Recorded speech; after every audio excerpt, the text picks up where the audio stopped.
Anne-Sophie Moreau, nutrithérapeute et guérisseuse des âmes. Je mets en place les conditions pour que vous puissiez retrouver un équilibre et donc une guérison. Je vous propose un ensemble d'outils dont la nutrithérapie, la naturopathie, la méditation, la gestion du stress et des émotions, enfin tout ce qui peut vous aider. Je vous le partage ici sur cette chaîne vidéo dédiée à l'équilibre tant physique que psychique.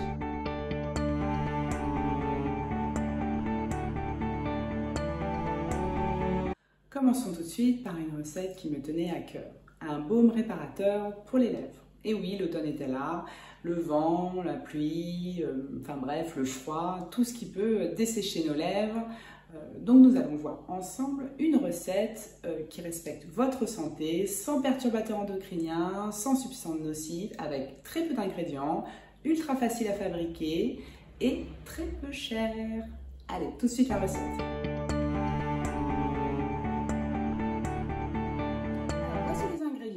J'ai choisi du beurre de karité, donc il vous en faudra 7 grammes.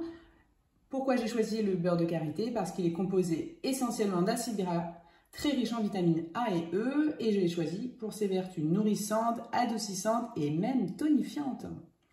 Nous prendrons aussi 2 grammes d'huile de coco, vous pouvez le trouver sous différentes formes, moi je l'ai trouvé comme ça.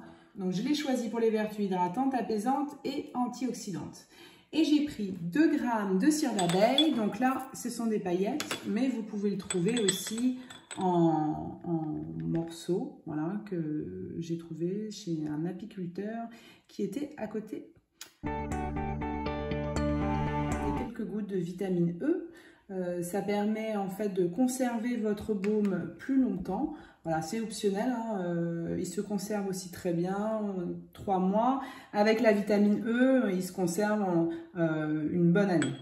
Voilà, et en plus la vitamine E, vous pouvez l'utiliser pour d'autres cosmétiques maison, car il joue un rôle antioxydant et la vitamine E peut aussi être intéressante pour ses propriétés sur la peau comme anti-inflammatoire ou un rôle protecteur. Voilà.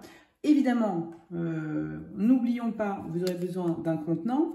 Donc là, j'ai utilisé vraiment un stick pour vraiment fabriquer un stick à lèvres, vous voyez.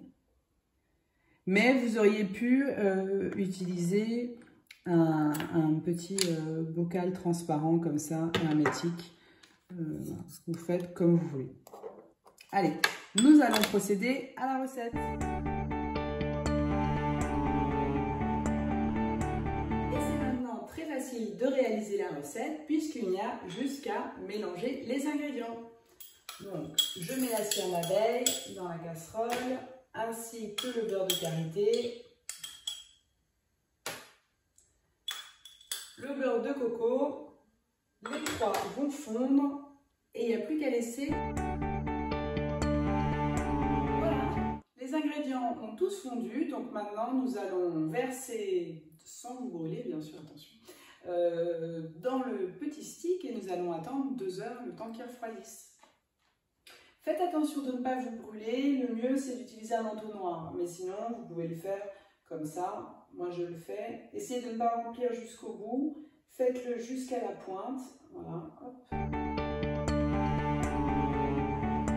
Et maintenant, il n'y a plus qu'à attendre 2 heures et le tour est joué.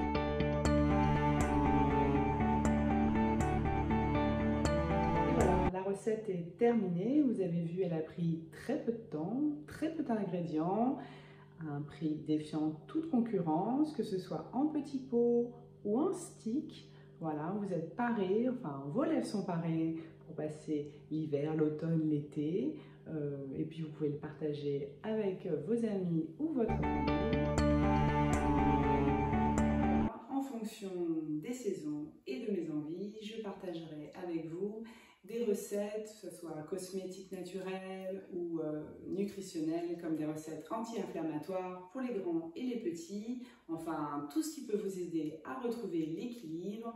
Ici, ce sera votre chaîne dédiée à le bien-être. Alors, n'hésitez pas à me faire part de vos demandes et peut-être que je pourrai vous aider.